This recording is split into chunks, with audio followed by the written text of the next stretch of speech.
என் பேர் ராஜா, திருவண்ணாமலை மாவட்டம் கீழ்பண்ணாத்தூர் தொகுதி வேட்டவளம் பேராட்சி.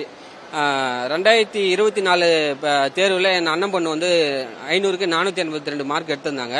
ஸோ அவங்கள மீட் பண்ணதுக்காக அது சார்பாக தளபதி மீட் பண்ணலான்னு வந்திருந்தோம்.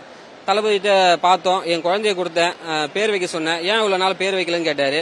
இல்லைனா உங்களுக்காக தான் வாய்ப்பு தேடி அலைஞ்சிட்டு இருந்தா கிடைக்கல, பார்க்க முடியல, இந்த சந்தத்தை பயன்படுத்தி உங்களுக்கு நான் பேர் வைக்க சொல்கிறேன்னா அப்படின்னு. சரி நீங்களே சொல்லுங்கள், 3 பேர் நான் செலக்ட் பண்ணி சொல்கிறேன் அப்படின்னாரு. நான் 3 பேர் சொன்னேன். தமிழ்மணி, தமிழ் இலக்கியா, தமிழரசின்னு சொன்னேன். தமிழரசி வைங்க நல்லா இருக்கும் அப்படின்னாரு. அப்புறம் பாப்பா மேற்கொண்டு படிக்க வைக்க சொன்னார். சரி படிக்க வைக்கிறேன்னா அப்படின்னு. நான் மேற்கொண்டு உயர்கல்விக்கெலாம் நான் சப்போர்ட் பண்ணுறேன் அப்படின்னு சொல்லியிருக்காரு. கரெக்டாக 48 நாள் ஆகுது. நான் வந்து ஒரு 25 வருஷமா அவருடைய தீவிர ஃபேன். வேற யாரும் நான் பார்க்க மாட்டேன். தேட்டருக்கே போனா கூட இவர் படத்துக்கு தான் தேட்டருக்காக போவோம், வேற எந்த படத்துக்கும் போகவும் மாட்டேன். நான் தளபதியாக வெயிட்டிங். என் பொண்ணும் அவர்களுக்காக வெயிட்டிங். அவர் கையால் பேர் கிடைச்சி ரொம்ப அதிசயம், பாக்கியசாலி. ரொம்ப சந்தோஷமா இருக்குது. உலகத்திலே ரொம்ப ஹாப்பியா இருக்கு மனுஷன் இன்னைக்கு நான் தான் நினைக்கிறேன். என்னோட பேர் கீர்த்திகா ராஜா, திருவண்ணாமலை மாவட்டம் கீழ்பெண்ணாத்தூர் தொகுதி வேட்டவளம் பேரூராட்சியிலிருந்து வந்திருக்கோம்.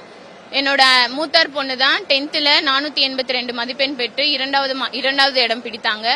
அவங்க மூலமாக இன்னைக்கு இந்த விருது வழங்கும் விழாவுக்கு வந்தோம். மேக்சிமம் 90% வந்து எங்களுக்கு நம்பிக்கை இல்லை, இங்க வந்து நம்ம அவரை பார்ப்போம், அவர் கையால நம்ம என்னோட பொண்ணுக்கு பேர் வைப்போம் அப்படின்னு சொல்லிட்டு. பட் ஆனா என்னோட லக்கா இல்ல என் பொண்ணோட லக்கான்னு தெரியல, எங்களுக்கு அந்த சான்ஸ் கிடைச்சிருந்தது. அவர்கிட்ட வந்து நாங்க எங்க பொண்ணுக்கு உங்க கையால பேர் வைக்கணும் அப்படின்னு சொல்லி கேட்டிருக்கும் போது தமிழ் பேர் வைக்கணும் அப்படின்னு சொன்னோம். அவர் ஏதாவது ஒரு 3 பேர் சொல்லுங்கன்னு சொன்னாங்க. நாங்க 3 பேர் சொன்னதுல அவர் தமிழரசின்ற பேரை அவர் வச்சிருக்காரு.